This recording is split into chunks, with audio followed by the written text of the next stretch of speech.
చెప్పండి ఏం పేరు, ఎక్కడి నుండి వచ్చిర్రు, ఏంది మరి ఎట్లా అనిపిస్తుంది కాంగ్రెస్ పాలన? సంవత్సరం పూర్తయింది, ప్రజల్లో ఏమో వ్యతిరేకత ఇప్పుడు చూస్తూనే ఉన్నాం. మరి 6 గ్యారెంటీలు అమలయ్యాయి అంటే ఏం చెప్తారు? నా పేరు కిషోర్ అండి, మాది డోర్నకల్ నియోజకవర్గం. అడ్డగోలు హామీలతోటి ప్రజలకు మోసపూరిత వాగ్దానాలతోటి ఈరోజు రేవంత్ రెడ్డి మాటలతోటి అలా గద్దెనెక్కిండు.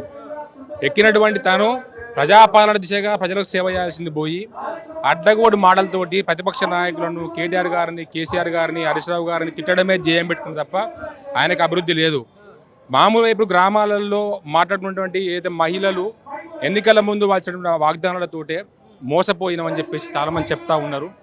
ఇంకొక విషయం ఏంటి అని అంటే, ఇచ్చినటువంటి హామీల అమలుకు పైసలు లేవట, కానీ 1,50,000 కోట్లు పెట్టి మూసీ నదిని బాగు చేస్తా, సుందరీకరణ చేస్తా, ప్రక్షాళన చేస్తా అన్నటువంటి విషయాలను రేవంత్ రెడ్డి తీసుకుపోతాడు. కానీ ఇవన్నీ ప్రజలు చూస్తూ ఉన్నారు. మరి ముఖ్యంగా మహిళలకే అడ్డగోలు హామీలు ఇచ్చి ఇవాళ గద్దెనెక్కినవు. ఇవాళ మహిళలను మోసం చేసే విధంగా ఇది రేవంత్ రెడ్డి ప్రభుత్వము ఇది దాని దిశగా పోతా ఉన్నది. ఖచ్చితంగా రానున్నటువంటి సర్పంచ్ ఎన్నికలు కానీ, ఎంపీ ఎన్నికలు కానీ, ఏ ఎన్నికలు వచ్చినా కూడా ఇప్పుడు కేసీఆర్ గారు బొమ్మను నిలబెట్టేటువంటి పరిస్థితి ఈరోజు ఈ యొక్క మామూలు ప్రజలలో కూడా వచ్చింది. ఈరోజు ఒకనాడు తెలంగాణ ఉద్యమానికి మానుకోట గడ్డ యొక్క రాళ్ళే విధంగా ఉపయోగపడ్డాయో, ఈరోజు ఈ కేటీఆర్ గారు ధరణ మరొక పునర్నిర్మాణం కోసం తెలంగాణ రాష్ట్రం మళ్ళీ అభివృద్ధి దిశలో మళ్ళీ రైతు రాజ్యంగా పోయే విధంగా ఈ యొక్క గిరిజనులను, దళితుల యొక్క భూములను గుంజుకున్నటువంటి దిశను మానుకునే విధంగా చేస్తుందని మేము ఆశాభావం వ్యక్తం చేస్తాం. ప్రజలందరూ సంతోషంగానే ఉన్నారు, కానీ బీఆర్ఎస్ పార్టీ నాయకులే కావాలని రైతులు రెచ్చగొట్టి రోడ్ల మీద తెస్తున్నారని చెప్పేసి కాంగ్రెస్ పార్టీ నాయకులు చెప్తున్నారు. ఎంతవరకు వాస్తవం ఉంటుంది?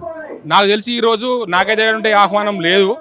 కేటీఆర్ వస్తున్నాడు, రైతులు జరిగే అన్యాయాన్ని మరి ఈ రేవంత్ రెడ్డి యొక్క ప్రభుత్వానికి చెప్పే విధంగా సుమారు నాకు తెలిసి 1,000-2,000 మందితోటే ధర్నా చేద్దాం అనుకుంటే ఈరోజు చెప్పకుండానే సుమారు 50,000 మంది చిలుకు ఎటు చూసినా ఈ పోలీసు వాళ్ళు ఆపుతున్నారు. కానీ ఒకసారి పోలీసు వాళ్ళు బారికేడ్లు తీస్తే ఈరోజు ఈ సభా ప్రాంగణంలో ఇసుక జనం కూడా స్వచ్ఛందంగా ఈరోజు వస్తున్నారు తప్ప పార్టీ పరంగా జరిగే కార్యక్రమం కాదు ఇది.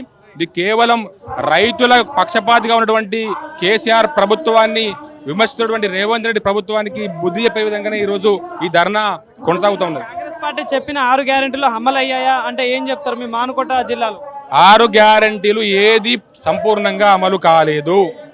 మహిళలకు ఇచ్చినటువంటి ఏ పథకం కూడా ఇంతవరకు పూనుకోలేదు. ఏమున్నా ఉద్దర బేరాలు, ఖాతా ఉన్నటువంటి పథకాలే. ఫ్రీ బస్సు అది ఖాతానే, గ్యాసు అందరికీ పడనే పడతలేవు. కేవలం వాళ్ళ పార్టీ కార్యకర్తల యొక్క ఎవరైతే అకౌంట్ నెంబర్లు తీసుకొని వాళ్ళ కార్యకర్తలు, వాళ్ళ నాయకులు సిఫారసు వాటికే ఆ యొక్క గ్యాస్ పడుతుంది తప్ప ఎవరికి ఇంతవరకు ఏ పథకం కూడా సంపూర్ణంగా అమలు కాలేదు. రుణమాఫీ అయితే కేవలం ఇక్కడ 50% కంటే ఎక్కువైతే కాలేదు. స్థాయిలో అయిపోయింది రుణమాఫీ, ప్రజలందరూ సంతోషంగా ఉన్నారని చెప్పేసి కూడా పార్టీ నాయకులు చెప్తున్నారు. దేవుళ్ళ మీద ఒట్టేసి నేను ఈ తేదీకేత ఆ తేదీకేత అని చెప్పి మాయమాటలు చెప్పింది తప్ప ఇంతవరకు సంపూర్ణంగా చేసిన మానుకోట గడ్డ మీద వచ్చి రేవంత్ రెడ్డి గారిని చెప్పండి. సెక్యూరిటీ లేకుండా ప్రజలే బుద్ధి చెప్తారు, తరిమి కొడతారు. గెలిచి సంవత్సరం అవుతుంది, మరి గెలిచిన ఎమ్మెల్యేలు గ్రామాల్లోకి వస్తున్నారా, సమస్యలు తెలుసుకుంటున్నారా? అంటే మా నియోజకవర్గంలో 2 సంపూర్ణ ఎమ్మెల్యేలు ఉన్నారు. కొంత భాగం మంత్రి గారు ఉన్నారు, కొంత భాగం పాలకొట్టు ఎమ్మెల్యే గారు, కొంత భాగం ఇల్లంద ఎమ్మెల్యే గారు ఉన్నారు.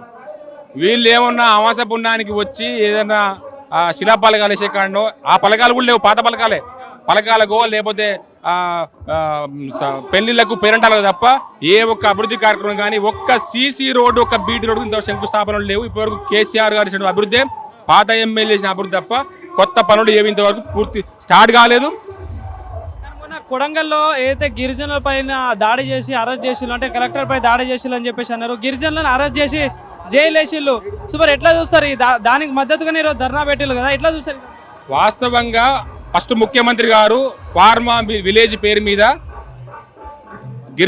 అమాయక గిరిజనులను దళితులను ఇబ్బంది పెట్టి భూములు గుంజుకోవాలని చూసిండ్రు.